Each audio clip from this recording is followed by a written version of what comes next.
Students, ninth class physics का जो पहला चैप्टर है उसका नाम है मोशन, वो खत्म हो चुका है कंप्लीटली। तो जितने स्टूडेंट इस चैप्टर को पढ़ चुके हैं उसकी तो कोई बात नहीं, लेकिन जिन्होंने नहीं पढ़ रखा है तो मोशन चैप्टर का कंप्लीट वीडियो मेरे चैनल पर अवेलेबल है। तो आप चैनल को सब्सक्राइब करके वो पूरा का पूरा चैप्टर पढ़ सकते हैं और उसकी नोट्स भी वीडियोज के डिस्क्रिप्शन में पड़ा हुआ है, ठीक है। तो और अगला जो चैप्टर हम स्टार्ट करने वाले हैं वो है force and laws of motion. ये हमारा दूसरा चैप्टर है। इसके भी हम पूरे वीडियो बनाएंगे सीरियल वाइज और इसकी नोट्स भी इसके डिस्क्रिप्शन में हम इसकी नोट्स के लिंक आपको दे देंगे, आप उसको डाउनलोड कर सकते हैं, ठीक है। तो इसके लिए आपको चैनल को सब्सक्राइब करें। चैनल को सब्सक्राइब करेंगे तो हमें वीडियो बनाने को और अच्छा लगेगा, ठीक है। तो हम इस चैप्टर को अब स्टार्ट करते हैं।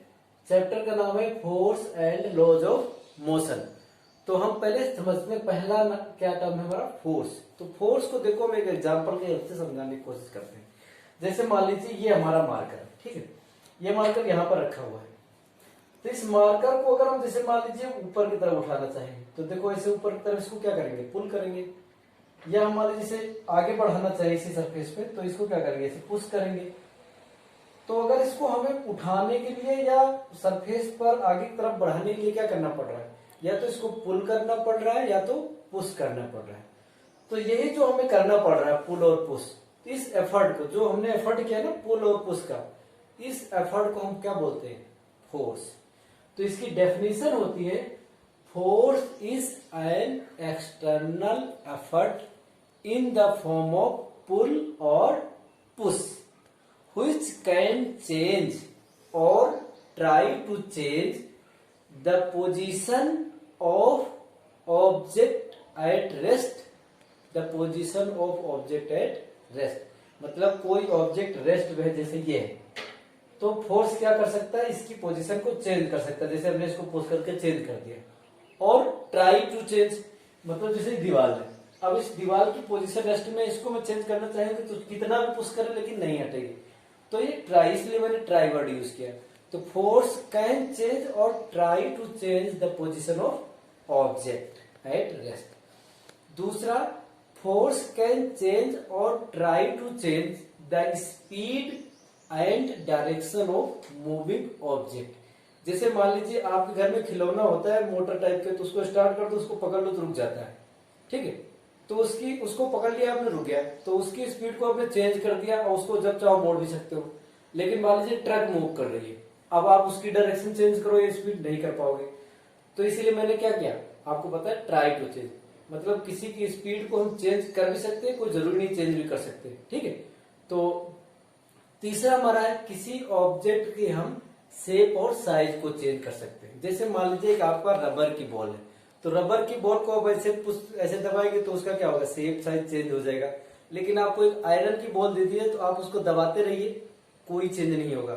तो शेप और साइज को हमने चेंज कर दिया या चेंज करने का प्रयास किया, तो फोर्स ये सारे काम कर सकता है, ठीक है। तो ये हमारी फोर्स की डेफिनेशन हुई। अब फोर्स के इफेक्ट कौन कौन से हो सकते हैं, फोर्स क्या क्या इफेक्ट कर सकता है। तो क्या क्या इफेक्ट होते हैं, देखो फोर्स का पहला इफेक्ट ये है कि अगर कोई ऑब्जेक्ट रेस्ट में है तो उसमें मोशन प्रोड्यूस कर सकता है। Force can produce motion in an object at rest. दूसरा, force can change the speed और ऑब्जेक्ट और can change the direction of moving object. मतलब कोई मूविंग ऑब्जेक्ट है उसकी स्पीड को भी चेंज कर सकता है और उसकी डायरेक्शन को भी चेंज कर सकता है। तीसरा, force can change shape and size of object. जैसा कि हमने एग्जांपल दिया कि रबर की बॉल और आयरन की बॉल।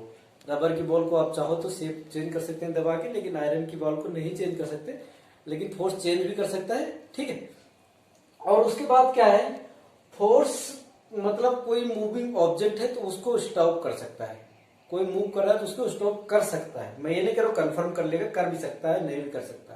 ये सिचुएशन पर डिपेंड करता है। जैसे मैंने कहा एक खिलौना है आपके पास मूविंग, जैसे मोटर होता है, थोड़ा थोड़ा एक छोटे छोटे आते हैं ना, तो उसको आप बैटरी से चलते हैं तो उसको मूव कर रहा है तो उसको पकड़ने में रुक जाएगा, लेकिन अब कोई बड़ी सी कार बाइक जा रही है उसको पकड़ने से नहीं रुकेगी। तो फोर्स मतलब किसी मूविंग ऑब्जेक्ट को रोक भी सकता है, कोई जरूरी नहीं रोक ले। तो ये हमारे फोर्स के इफेक्ट हो गए। ठीक है, फोर्स अप्लाई करने के बेसिस पर दो कैटेगरीज में डिवाइड कर सकते हैं, एक कांटेक्ट फोर्स, दूसरा नॉन कांटेक्ट फोर्स।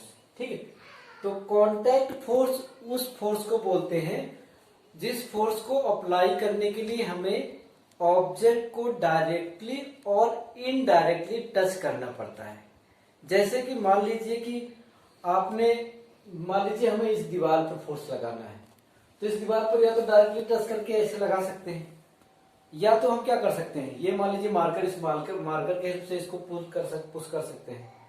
तो ये मैंने ऐसे तो डायरेक्टली टच किया, ऐसे इनडायरेक्टली टच किया, बट इस दीवार पर ऐसे बिना टच किए हम फोर्स नहीं लगा सकते, ऐसे ऐसे करते ये नहीं लगेगा। ठीक है, तो ये क्या हुआ, डायरेक्टली और इनडायरेक्टली टच करने के लिए हमें फोर्स लगाना पड़ा। तो ये हमारा क्या, मस्कुलर फोर्स जो हम लगाते हैं फोर्स क्या होता है, मस्कुलर फोर्स।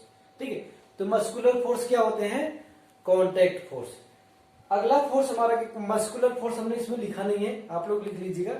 मस्कुलर फोर्स जैसे जिम वगैरह जाते हैं तो बॉडी शॉडी बनाते हैं आप लोग, तो आप कुछ भी करते हैं, डंबल उठाते हैं ऐसे ऐसे करके, तो डंबल को पकड़ना पड़ता है जब उठाते हैं।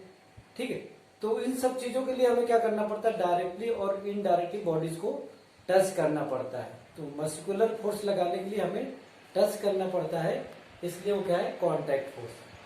ऐसे एक होता है फ्रिक्शन फोर्स। जो फ्रिक्शन फोर्स वो होता है जैसे कोई बॉडी मूव करे, जैसे मान लीजिए ये मार्कर ऐसे इधर को मूव कर रहा है, ये वाला मार्कर है, ये मार्कर ऐसे मूव कर रहा है, तो इस मार्कर को मूव करने का अपोज करेगी ये दीवार, तो मतलब किधर लगेगी, इसके सरफेस के टेंजेंट। तो यहां पर जैसे हमने ये दिखाया, ये ब्लॉक है, तो ये ब्लॉक मान लीजिए ऐसे मूव कर रहा है, इस सरफेस पे मूव कर रहा है, तो ये सरफेस इसको मूव करने का अपोज करेगी और इसको टच ऐसे टेंजेंशियल ऐसे लगेगी। तो ये भी कांटेक्ट, ये फ्रिक्शन फोर्स जब भी लगता है जब कांटेक्ट में आता है किसी, ठीक है, किसी सरफेस की कांटेक्ट में बॉडी मूव करेगी जब भी लगेगा। तो ये फ्रिक्शन फोर्स क्या है, कांटेक्ट फोर्स का एग्जांपल। अब एक नॉर्मल फोर्स। नॉर्मल फोर्स का मतलब जो सरफेस के परपेंडिकुलर लगता है, जैसे मान लीजिए इस दीवार को मैं ऐसे परपेंडिकुलर फोर्स लगा रहे हैं, ठीक है, तो ये क्या हो गया, नॉर्मल फोर्स। ठीक है, अब जैसे मैं इस पर फोर्स लगाता हूं तो ये दीवार भी हमारे ऊपर फोर्स लगाती है। अभी आगे हम न्यूटन्स लॉ पढ़ेंगे, तो ये दीवार हमारे ऊपर जो फोर्स लगा रही है वो भी क्या है, नॉर्मल फोर्स।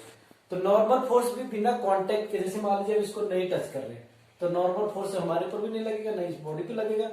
तो नॉर्मल फोर्स भी क्या है, कांटेक्ट फोर्स। जैसे हमने ये ब्लॉक रखा है, ये मान लीजिए सरफेस है, इस सरफेस ये ब्लॉक रखा हुआ है, जैसे टेबल पे आपने बुक रख दिया तो बुक रुकी रहती है, क्योंकि जो टेबल होती है आपकी बुक पर इसे नॉर्मल फोर्स लगाती है। ठीक है, तो यहां पर भी ये क्या है, एक ब्लॉक रखा हुआ है और ये सरफेस है, तो अर्थ क्या करती है, इस ब्लॉक को अपनी तरफ पुल करेगी।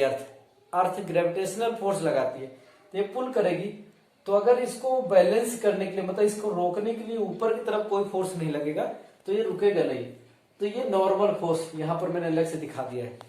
तो ये फोर्स क्या है, नॉर्मल फोर्स। तो नॉर्मल फोर्स भी क्या होता है, कांटेक्ट से लगता है। एक टेंशन फोर्स। टेंशन फोर्स मतलब पुलिंग नेचर को होता है। Tension force is always pulling in nature. मतलब किसी भी बॉडी को अगर हमें टेंशन का मतलब क्या होता है, रस्सी से बांधो तो उसको जब खींचेंगे, रस्सी से किसी चीज को धक्का नहीं दे सकते। ठीक है, रस्सी से धक्का दोगे तो रस्सी ढीली हो जाएगी, तो रस्सी से आप पुश नहीं कर सकते, ऑलवेज क्या करोगे, पुल करोगे। तो वो भी किसी को बांधोगे डायरेक्टली, जब किसी रस्सी से बांधोगे जब भी टेंशन आएगा। ऐसे खुली रस्सी आप खींचोगे तो अपने आप आ जाएगी अपनी तरफ। तो टेंशन फोर्स क्या होता है, पुलिंग नेचर और कांटेक्ट में लगता है। तो ये भी हमारा क्या, कांटेक्ट फोर्स। जैसे मान लीजिए ये रस्सी से बांधा है, इसे खींच रहा है, तो टेंशन इसको इसे पुल करके ले जाएगा। ठीक है, अब हमने स्प्रिंग फोर्स। तो स्प्रिंग फोर्स भी जैसे ये मान लीजिए एक स्प्रिंग मैंने बनाई, ऐसे नॉर्मली स्प्रिंग ऐसे रहेगी, लेकिन इसमें अगर कोई ब्लॉक ऐसे बांध के हमने रख दी, टांग दिया, तो ये देखो स्ट्रेच हो जाती है। तो जब ये स्ट्रेच हो जाती है तो स्प्रिंग इसको ऊपर की तरफ भी खींचती है। ठीक है, आप चाहे देखो इस ब्लॉक को जब हटा देंगे तो फिर से ऐसे हो जाएगी। तो ऐसे क्यों हो जाती है, क्योंकि स्प्रिंग के अंदर फोर्स होता है, वो जैसे उसको बोलते हैं हम रीस्टोरिंग फोर्स। उसको क्या बोलते हैं, रीस्टोरिंग फोर्स। इस ब्लॉक को जैसे हटाएंगे फिर से स्प्रिंग इस तरह हो जाएगी। तो ये भी फोर्स कब आता है, कांटेक्ट फोर्स होता है, क्योंकि ब्लॉक को जब हमने इसमें कांटेक्ट किया जब ही आया, ठीक है। तो स्प्रिंग फोर्स भी क्या है, कांटेक्ट फोर्स। ये हमारे कांटेक्ट फोर्स के एग्जांपल हुए जिनको हम टच करके लगाते हैं, ठीक है। अब non contact force, non contact force उन फोर्सेस को बोलते हैं जिन फोर्सेस को अप्लाई करने के लिए हमें टच करने की जरूरत नहीं होती। जैसे आपने मैग्नेट, सबने देखा होगा, मैग्नेट से आप किसी कॉइन को, आयरन की किसी चीज को, जब हम किसी आयरन के पास लेके जाते हैं मैग्नेट को, तो मान लीजिए ब्लेड है, तो वो क्या करता है, मैग्नेट उसको डायरेक्ट ऐसे ऊपर से पुल कर ले रहा है ना, चिपका लेता है, तो उसको टच ना करो ऐसे पुल कर लेता है। तो मतलब मैग्नेट क्या हुआ, बिना कांटेक्ट के उसने उसको पुल कर लिया। तो मैग्नेटिक फोर्स क्या होते हैं, नॉन कांटेक्ट फोर्स। ऐसे इलेक्ट्रोस्टैटिक्स फोर्स होते हैं, मतलब इलेक्ट्रोस्टैटिक्स फोर्स होते हैं, मतलब इसको इलेक्ट्रिक फोर्स भी कह सकते हैं। तो वो क्या करते हैं, चार्जेस को अट्रैक्ट या रिपेल करते हैं। तो वो भी टच करने की जरूरत नहीं पड़ती, एक चार्ज यहाँ रख दे, एक चार्ज यहाँ रख दे, तो ये या तो एक दूसरे को पुल करेंगे या तो पुश करेंगे। तो इलेक्ट्रिक फोर्स भी क्या होते हैं, नॉन कांटेक्ट फोर्स, क्योंकि इनको टच करने की जरूरत। तो फिर एक है बहुत इंपॉर्टेंट जिसको आप प्रैक्टिकल कभी भी कर सकते हैं, ग्रेविटेशनल फोर्स। ग्रेविटेशनल फोर्स और मैग्नेटिक फोर्स का तो आप कभी भी आप प्रैक्टिस कर सकते हैं, ठीक है। ग्रेविटेशनल फोर्स का मतलब क्या होता है, जो फोर्स अर्थ जैसे लगे। ग्रेविटेशनल फोर्स तो कोई भी मास वाली बॉडी लगाती है, लेकिन अर्थ वाला एग्जाम्पल लेते हैं। अर्थ क्या करती है, ग्रेविटी वो क्या करती है, किसी भी बॉडी को अपने सेंटर की तरफ पुल करती है। तो आप देखो इस मार्कर को अगर हम ऐसे छोड़ दे तो नीचे की तरफ गिर रहा है, क्योंकि अर्थ इसको खींच रही है। तो इसको अर्थ टच नहीं कर रही है, बट अपने आप ही गिर रही है, तो ये टच तो नहीं की ना, तो ये भी क्या हो गया, नॉन कांटेक्ट फोर्स। तो नॉन कांटेक्ट फोर्स उन फोर्स को बोलते हैं जिनको टच करने की जरूरत नहीं होती।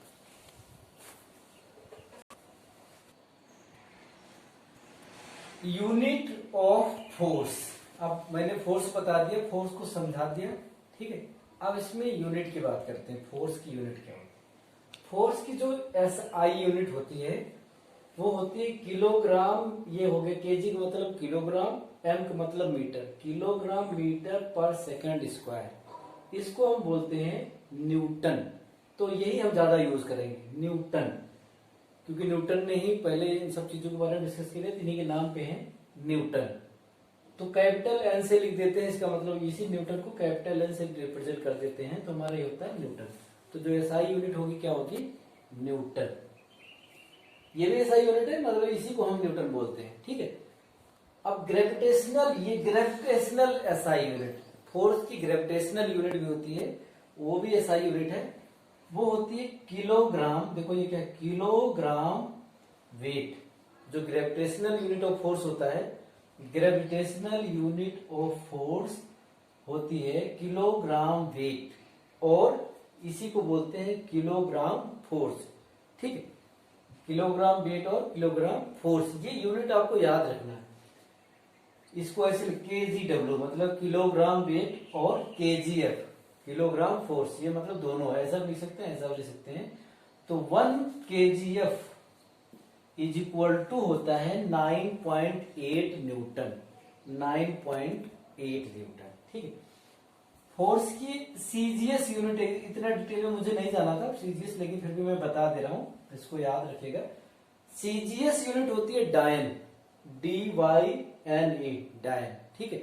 मतलब ये ग्राम सेंटीमीटर पर सेकंड स्क्वायर, ठीक है।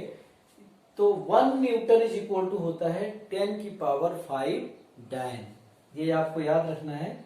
1 न्यूटन इज इक्वल टू 10 की पावर 5 डायन। अब हम पढ़ते हैं फोर्स बैलेंस्ड कब होते हैं और कब अनबैलेंस्ड होते हैं। तो पहले बैलेंस्ड फोर्स की बात करते हैं। तो बैलेंस्ड फोर्स का मतलब है जैसे एक बॉडी आपके पास है, उस पर एक से ज्यादा फोर्स लग रहे हैं, ठीक है। जैसे मान लीजिए आपका फ्रेंड है, तो आप उसको, जैसे मान लीजिए ऐसे मान लीजिए ये ए है, ठीक है। ए का फ्रेंड बी इधर है, इसको इधर को पुल कर रहा है, ठीक है। ये बी है, ये इसको इधर को पुल कर रहा है, और ये सी है, ये भी फ्रेंड है, ये इसको इधर पुल कर रहा है। तो ये अगर दोनों बराबर फोर्स लगाएंगे तो ये ए मूव नहीं कर पाएगा। मतलब अगर बी का फोर्स इज इक्वल टू सी का फोर्स, तो ये क्या करेगा, यहीं पर रुका रहेगा, ठीक है। तो इस कंडीशन में अगर ये यहीं पर रुका है तब ये क्या बोलेंगे, बी और सी ने जो फोर्स लगाया उन दोनों का टोटल फोर्स, जो रिजल्टेंट फोर्स, मतलब ये फोर्स मान लीजिए इसने फोर्स को एफ से रिप्रेजेंट करते हैं, ये क्या एफ बी, और इसको मान लीजिए एफ सी, ये फोर्स एफ सी लगा है, ये एफ बी, इन दोनों का रिजल्टेंट का ये मतलब होता है इनका सम, ठीक है। मतलब F B plus F C अगर ये 0 के बराबर होता है तो इसका मतलब क्या हुआ, ये फोर्स बैलेंस्ड है, ठीक है। तो किसी भी बॉडी पर अगर टोटल फोर्स का सम 0 हो तो वो फोर्सेस क्या बोलते हैं, बैलेंस्ड फोर्सेस होते हैं। जैसे हमने एक एग्जांपल दिया है, देखो ये एक सरफेस है, इस मतलब टेबल मान लीजिए आपकी टेबल पर एक ब्लॉक रख दिया, ठीक है। तो इस ब्लॉक को ग्रेविटी देखो mg से नीचे की तरफ खींचती है, ठीक है। और जो टेबल की सरफेस होती है उस पर, इस ब्लॉक पर n न्यूटन का फोर्स ऐसे लगाता है, ठीक है।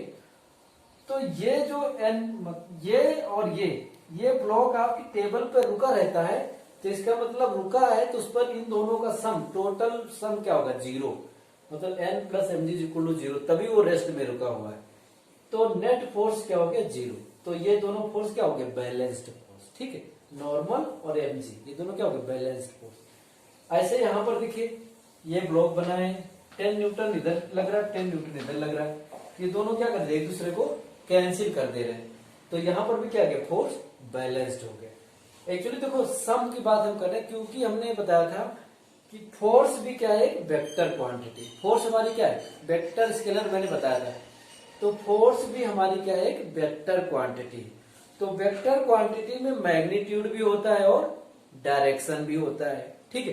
तो फोर्स में मैग्नीट्यूड भी होगा और डायरेक्शन भी होगा।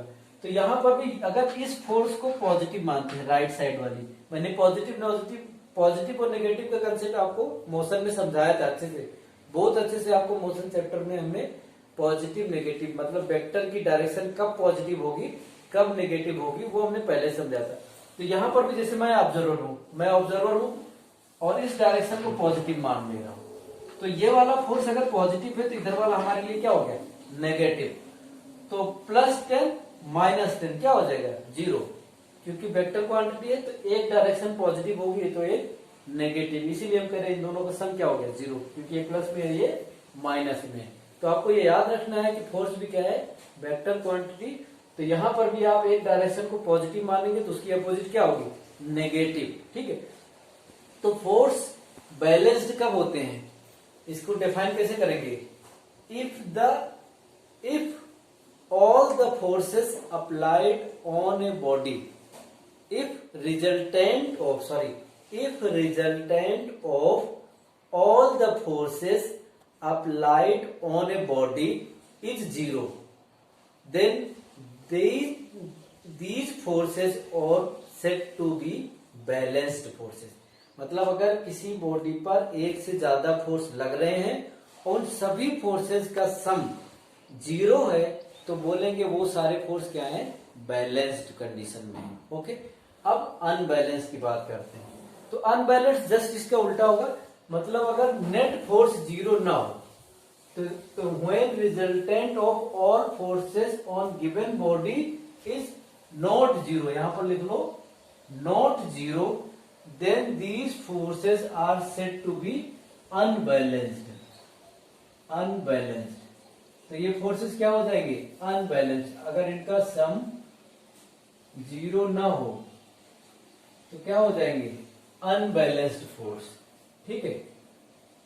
तो अनबैलेंस्ड फोर्स क्या हो गए, when resultant of all forces on given body is not 0, then these forces are said to be unbalanced। जैसे यहां पर एक एग्जांपल है, ये एग्जांपल देखो, अगर इस बॉडी में ये फोर्स 20 का हो जाए, ये 10 का हो जाए, तो इन दोनों का सम तो 0 होगा नहीं, और इन दोनों का जब सम 0 नहीं होगा तो जब 0 नहीं होगा तो ये क्या करेगा, एक रीजन जैसे मान लीजिए -10 होगा, अगर मैंने इसको प्लस माना है तो ये क्या होगा माइनस, तो इस पर नेट फोर्स हमारा 0 तो होगा नहीं, कितना आएगा नेट हमारा, कितना आएगा, एफ नेट, यहां पर लिखते हैं F net is equal to, ये कितना होगा, ये -20 होगा और ये क्या होगा +10, तो हमारा क्या आ गया -10 न्यूटन, मतलब इधर की डायरेक्शन में 10 न्यूटन का रिजल्टेंट आ गया।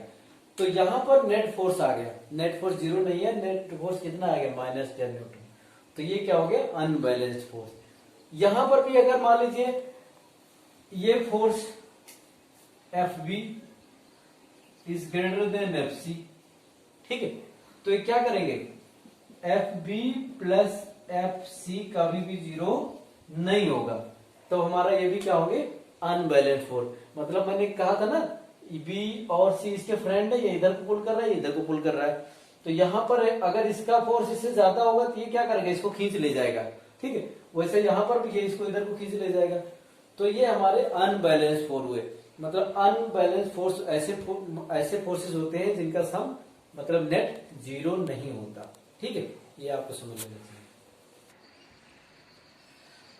अब एक इम्पॉर्टेंट नोट, ये आपको नोट रखना है, नोट का मतलब आपको याद रखना है, दिमाग में नोट रखना है, इस पर बेस्ड आगे के सब है, ठीक है, आगे अब सब मेन चैप्टर तो अब स्टार्ट होगा, ठीक, ये इंट्रोडक्शन था, ये बेसिक जानकारियां थी जो आपको याद रखना चाहिए, ठीक है। तो ये आपको याद, ये बहुत ज्यादा इंपॉर्टेंट है। पहला देखो हमारा है when balanced force, balanced force मतलब net, when balanced force act on a body at rest it will remains at rest। इसका ये मतलब अगर कोई बॉडी रुकी हुई है और उस पर बैलेंस्ड फोर्स मतलब लगा रहे हैं तो वो हमेशा रेस्ट में रहेगी। जैसे मान लीजिए ये है, ये पहले से रेस्ट में थी, ये जो ऑब्जेक्ट है पहले से रेस्ट में था, अब 10 न्यूटन इधर लगाया, 10 न्यूटन इधर, तो ये दोनों क्या हो गए कैंसिल, तो इन दोनों का नेट क्या हो गया, मतलब टोटल क्या हो गया इन दोनों का 0। तो ये फोर्स लगाने के बाद भी ये क्या रहेगा, रेस्ट में रहेगा, ये आपको याद रखना है। When balanced force applied on a body at rest it will remains at rest, ठीक है। अगर किसी रेस्ट बॉडी पर बैलेंस फोर्स लगाएंगे तो वो बाद में भी, फोर्स लगाने के बाद भी रेस्ट में ही रहेगी, क्योंकि नेट फोर्स क्या होगा 0, मतलब एफ इधर, ठीक है, ये आपको याद रखना है। दूसरा हमारा कह रहा है व्हेन बैलेंस फोर्स, अगर कोई मूविंग बॉडी है, ठीक है, अगर किसी मूविंग बॉडी पर हम बैलेंस फोर्स लगाते हैं, किसी मूविंग बॉडी पर बैलेंस फोर्स लगाएंगे तो उस मूविंग बॉडी का ना तो स्पीड चेंज होगी और ना ही डायरेक्शन चेंज होगी, मतलब उसके मोशन पर बैलेंस्ड फोर्स का कोई भी इफेक्ट नहीं पड़ेगा। मतलब when balance force applied on a moving body it will not affect the motion of that body, ठीक है, मतलब ये बैलेंस्ड फोर्स मूविंग बॉडी के मोशन को अफेक्ट नहीं करता। जैसे कि मान लीजिए ये हमारा ये है, ये इधर को 10 मीटर पर सेकंड के स्पीड से मूव कर रहा है अभी इनिशियली, उसका कुछ देर बाद इसमें इस बॉडी में 10 न्यूटन का फोर्स ऐसे लगा दिया और 10 न्यूटन का फोर्स ऐसे लगा दिया, तो फोर्स ये 10 न्यूटन के फोर्स दोनों क्या कर रहे हैं, एक दूसरे को कैंसिल कर रहे हैं, तो नेट फोर्स क्या हो गया 0, मतलब ये दोनों क्या है बैलेंस्ड। तो ये बैलेंस फोर्स अप्लाई करने के बाद भी इसकी स्पीड जो पहले थी वही स्पीड इसकी बाद में, इसकी डायरेक्शन भी अगर यही है तो ये मतलब ये डायरेक्शन क्या होगी हमारा ईस्ट डायरेक्शन है, तो ये भी ईस्ट ही रहेगी, ना डायरेक्शन चेंज होगी ना स्पीड चेंज होगी बैलेंस्ड फोर्स अप्लाई करने के बाद। तो मतलब बैलेंस्ड फोर्स का बॉडी के मोशन पर कोई भी फर्क नहीं पड़ेगा। नेक्स्ट देखो, अगर अनबैलेंस्ड फोर्स किसी रेस्ट बॉडी में लगाएंगे, मतलब कोई बॉडी से रेस्ट में है उस पर अनबैलेंस्ड फोर्स लगाएंगे, अनबैलेंस्ड फोर्स का मतलब सभी फोर्सेस का सम क्या हो 0 ना हो। अगर किसी बॉडी, कोई बॉडी रेस्ट में है उस पर अनबैलेंस्ड फोर्स लगा रहे हैं तो वो बॉडी क्या करेगी, मूवमेंट करना शुरू कर देगी, उसमें मोशन स्टार्ट हो जाएगा। जैसे कि मान लीजिए यहां पर है हमारा ये बॉडी है, ये रेस्ट में है अभी, अब इस पर कुछ देर बाद इसमें क्या कर दिया हमने, 10 न्यूटन का फोर्स इधर लगा दिया और 20 न्यूटन का फोर्स इधर लगा दिया। तो बॉडी तो सेम है, लेकिन अब इसमें फोर्स लगा दिया। अब देखो इन दोनों का सम क्या रहा है, 0 नहीं हो रहा है। देखो ये 10 है, ये वाला इसमें से 10 इसको नेट इसका क्या आ जाएगा 10, मतलब ये +20 -10 नेट कितना हो गया 10 न्यूटन। ठीक है, ये प्लस में होगा ये माइनस में होगा, हमेशा याद रखना है। इधर को हम पॉजिटिव मार रहे थे, ये क्या हो गया नेगेटिव। तो एफ नेट, नेट का मतलब टोटल कितना हो गया +20 -10 कितना आ गया 10। तो इसमें नेट फोर्स आ गया, मतलब नेट फोर्स इसका 0 नहीं है। तो ये रेस्ट में है, तो अब ये क्या करेगी, नेट फोर्स की डायरेक्शन में मूव करना शुरू कर देगी। स्टार्ट मूव, किस डायरेक्शन में, इन डायरेक्शन ऑफ नेट फोर्स। ठीक है, नेट फोर्स की डायरेक्शन क्या होगी इधर, नेट फोर्स कितना लगेगा इधर को, एफ नेट कितना आएगा, F net is equal to 10 newton. जो फोर्स ज्यादा होता है उसी डायरेक्शन में नेट फोर्स आ जाएगा। ठीक है, अब अगला थर्ड पॉइंट हमारा बता दिया। अब फोर्थ पॉइंट पे आ जाइए। फोर्थ पॉइंट हमारा है, अगर अनबैलेंस्ड फोर्स किसी मूविंग बॉडी पर लगाएं, मतलब कोई बॉडी पहले से मूव कर रही है उस पर अनबैलेंस्ड फोर्स लगाएं, तब उस बॉडी की स्पीड चेंज हो सकती है, डायरेक्शन चेंज हो सकती है और दोनों चेंज हो सकती है। जैसे कि मान लीजिए हमारा ऐसे है, अब एक मूविंग बॉडी पर अनबैलेंस फोर्स लगाते हैं तो क्या क्या हो सकता है। अनबैलेंस फोर्स मूविंग बॉडी पर लगाएंगे तो उसकी स्पीड चेंज हो सकती है, डायरेक्शन चेंज हो सकती है, दोनों चेंज हो सकती है। हमने एग्जांपल ऐसे बनाया, जैसे मान लीजिए 10 मीटर पर सेकंड की स्पीड से जा रही है।